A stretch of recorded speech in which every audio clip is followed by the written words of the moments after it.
Hi everybody. As you know, with this series of video messages, I'm seeking to address some of the questions coming my way in the midst of the COVID-19 pandemic.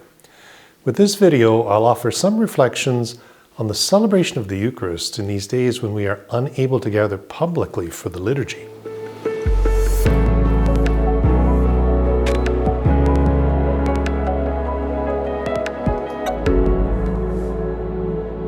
I'll approach this by focusing on what the priest says at the end of every Mass.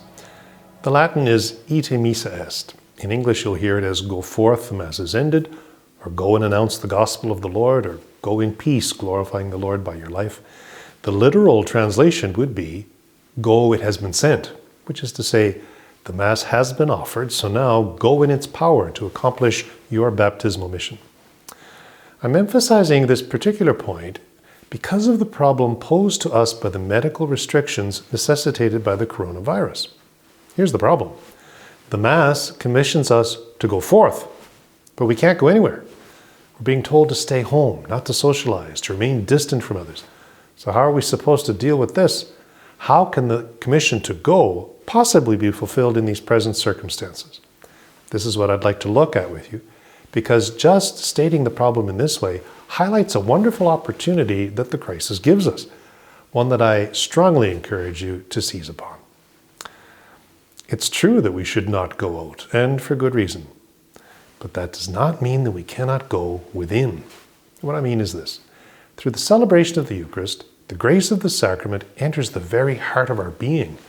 This grace prepares and enables us for mission.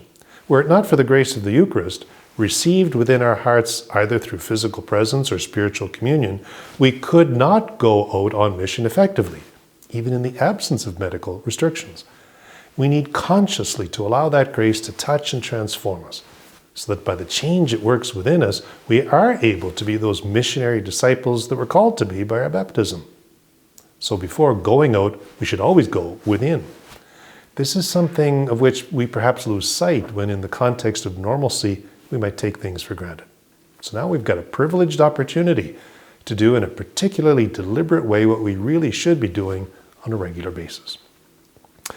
The Easter season in which we now find ourselves offers good direction as to how we should go about doing this, how we should go within.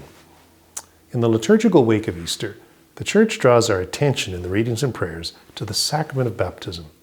It reminds us that through those waters of rebirth, we died to sin. We turned away from all that is futile and false in order to live for God in communion with the risen Christ and abide in what is true and holy. This pattern of death and resurrection is what must henceforth continually mark the life of every Christian. And consider too how the very celebration of the Mass strengthens us for this way of life. In the transformed gifts of bread and wine, Christ renders himself present in his very act of offering himself to the Father for the life of the world. So we come to the Mass to offer our lives in sacrifice to the Father through, with, and in Christ. In other words, to die to ourselves so as to live in the life of the risen Christ and to seek the grace of the communion with Christ that makes our self-offering effective. So to go within means that we ask the Lord to help us to look deep within ourselves so that in his light we might see there what he sees. What have I yet to surrender to the Lordship of Christ? What have I not given over to his sovereignty? Where do my self-centered concerns, projects, and plans continue to rule my heart?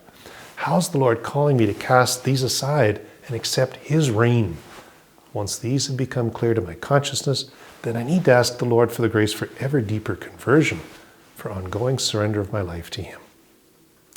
I once had someone draw my attention to the exit signs that we see over the doors of our churches and invite me to understand them as entrance signs, by which is meant that from the Mass we enter the world again with the good news of the gospel to be announced in word and deed.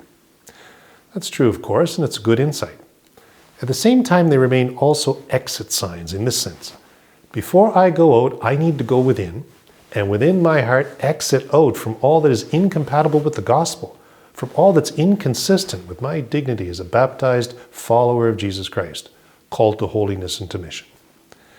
So in these days when we cannot go outside very much, let's take to heart that we can and must very much go within. Examine our lives in the light of the gospel and ask for the grace of the sacrament to cleanse us of all that's holding us back from a full surrender to Christ and embrace anew the mission he entrusts to us as his disciples. Please stay well, and God bless.